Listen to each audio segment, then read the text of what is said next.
Okay, so we're going to cub the question to begin with. A current of 12 amps passes through an ohmic conductor with a resistance of 5 ohms. Calculate, and as soon as you identify it's a calculate question, there. Okay, we're going to move to, well, we're going to underline any key points first of all, but we're going to move to circar. So calculate potential difference across the resistor. I've got to, there's another command here, I've got to use that equation, and I've got to write my answer to two significant figures. So it's given me 3 commands there in total, 3 things I have to do within this question. So let's have a look at circar. I'm going to start the thing that I'm trying to find. So what am I looking at? Current of 12 amps, resistance of 5 ohms, calculate the potential difference. Okay, so I'm looking for potential difference. I'm going to underline key points. Now the great thing is, if an examiner gives you, or an exam rather, gives you any numbers, then they must be useful in that question. It used to be that examiners would give you all sorts of random numbers in questions to try and confuse you, but they're not allowed to do that anymore. So if they give you a number, then it's going to be useful. It must be useful to that question. So a current of 12 amps passes through an ohmic conductor with a resistance of 5 ohms. So I'm underlining it, all the numbers I've got, and I've got 2 significant figures as well, so that's something I need to remember. 2 significant figures. I'm going to rewrite the values. Now this is how I'm always going to approach. If this is my answer space here, I'm always going to do this. I'm going to draw a line on the right hand side of my answer space, always. And I'm going to rewrite the values I've got. So what have I got? I've got current equals 12 amps. I've got resistance equals 5 ohms. And what I'm doing is I'm doing that. First of all, I'm extracting the information from this question to make it easier to answer. But I'm also just checking the units. Are these normal units? Well, amps and ohms, absolutely, yeah, they're the normal units I'd use. So once I've got that, I don't need to convert any of the units, they're already okay as they are.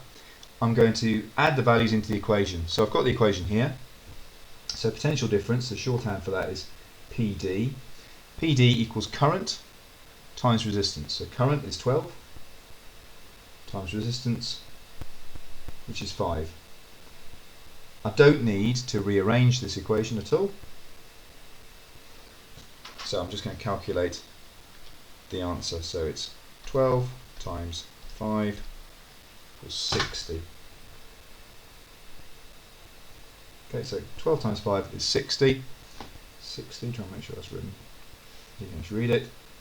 Write your answer to 2 significant figures. Well, it already is to 2 significant figures, so that's very easy. And it's worth 3 marks, so just add the unit in there. Although if it doesn't tell you to add the unit, then it will probably give you the unit anyway. So that's question 2. Okay, so let's have a look now at question 3. Could you cub question 3, please? And circar question 3.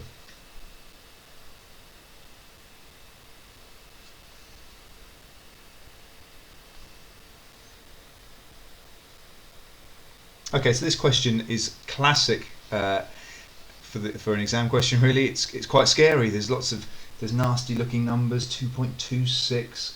It's 500 grams of water. It's got a horrible equation, specific latent heat. Lots of students won't feel very confident with it at all. However, it's just one thing equals another thing multiplied by something else. And write your answer to 2SF. And it's worth 4 marks. So it's a calculate question. The energy required to change, and just check are there any other command words in there. Use the equation and write your answer to 2SF. And it's worth 4 marks. Now that 4 marks tells me there could be something a bit more difficult going on here than I first sort of think about. A 4 mark question, that's quite a lot for a single calculation. So I'm going to look out for any sort of banana skin tricks that the examiner may have left.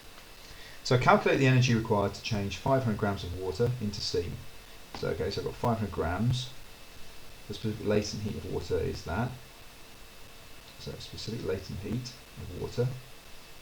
Use the equation, thermal energy calculate the energy required. That's what I'm looking for, isn't it? Energy required is my star. Answer 2SF. So it's the two sigma figures. So the first thing I've done is I've starred it, I've underlined key points, I'm going to rewrite the values. So I'm just going to draw a line down there, I'm going to rewrite the values. What have I got? I've got mass equals 500 grams.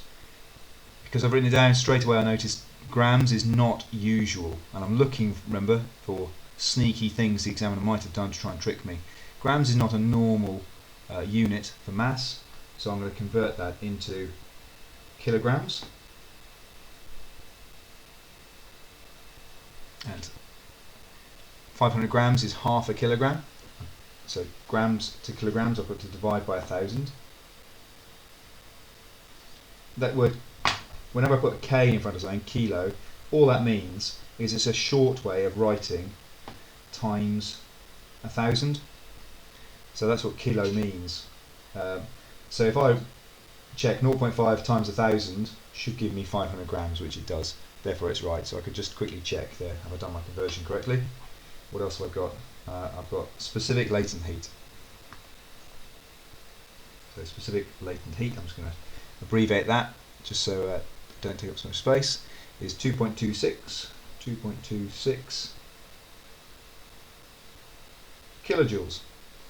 Well, kilojoules is unusual. I don't tend to use kilojoules. The only time I use kilo is in kilograms, so I'm going to replace that to be in joules. So whenever I see K, I can just replace it with times 1,000. So 2.26 times 1,000 joules. Okay, I don't even need to worry about working it out. That's enough to get the mark. I've shown that I know that this is not the normal value. What's quite nice here is even if I didn't use this in my equation, because I didn't need to or I forgot, I'd still get the mark for this. So I've already got 2 marks. I've got a mark for that and a mark for that.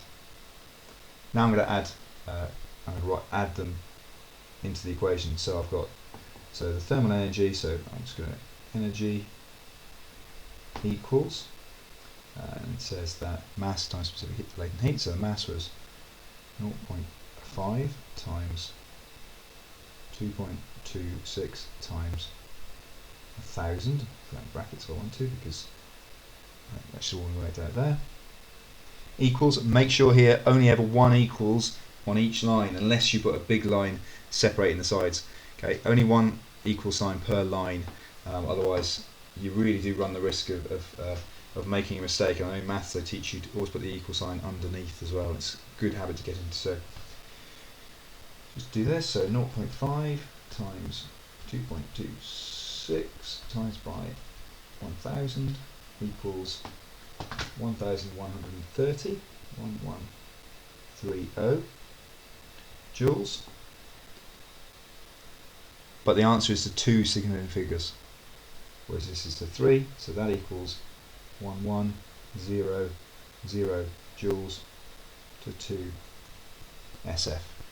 Now in terms of the marks for this, there would be a mark for that, a mark for that, a mark for substitution into that, and a mark for the 2 SF part as well. So that would be the 4 marks right there.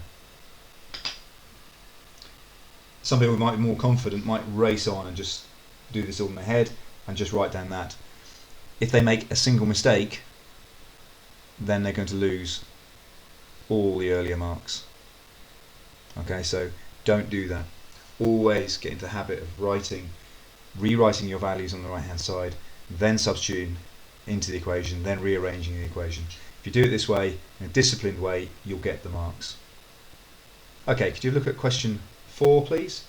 Could you cub and circle that question?